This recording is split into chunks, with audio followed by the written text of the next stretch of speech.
Let's read this question. A wave is represented by y equal to a sine at minus bx plus c, where a, b, c are constants. T is in seconds, x and y are in meter. The dimensions of a, b and c are.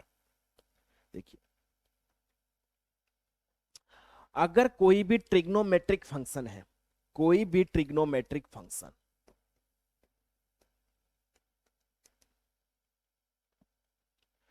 आप sign ले लीजिए, कोस ले लीजिए, जो अंदर है, अंदर सिर्फ एंगल होता है। एंगल बोले तो अगर यूनिट की बात करें तो डिग्री रेडियन में बोल सकते हैं, बट डायमेंशन की बात करें तो डायमेंशन लेस होते हैं। अगर डायमेंशन लेस होते हैं इसका मतलब, और साथ ही साथ हमें यह भी पता है फिर यहां जो है वो क्या है, डायमेंशन लेस।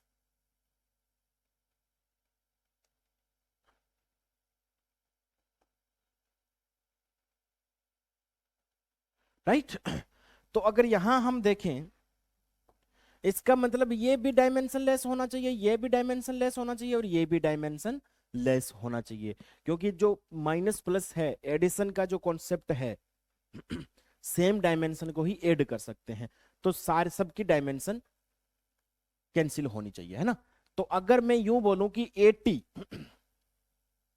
की डायमेंशन नहीं होनी चाहिए, यानी जो 80 है उसकी डायमेंशन नहीं होनी चाहिए, m0 l0 t0 होना चाहिए, तो मैं क्या लिखूंगा, a की डायमेंशन और इनटू t की डायमेंशन। t की डायमेंशन क्या है, यहां पर तो टाइम है, टाइम है तो क्या लिखूंगा, t कैपिटल T, और equal to m0 l0 t0। Right, तो अगर मैं a की डायमेंशन की अगर बात करूंगा तो क्या हो जाएगा, t-1।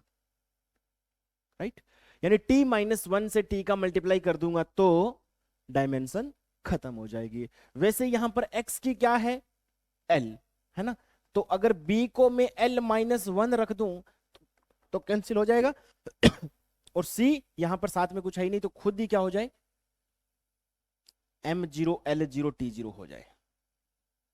राइट, डायमेंशन लेस, तो क्या हो जाएगा, a के लिए डायमेंशन t-1, b के लिए डायमेंशन l-1 और c के लिए डायमेंशन m0 l0 t0। यहां पर भी हम साथ में लगा सकते थे m0 l0 t-1 m0 l-1 t0, ये भी लगा सकते थे, है ना, बट कोई बात नहीं। कई बार ऐसा अगर जैसे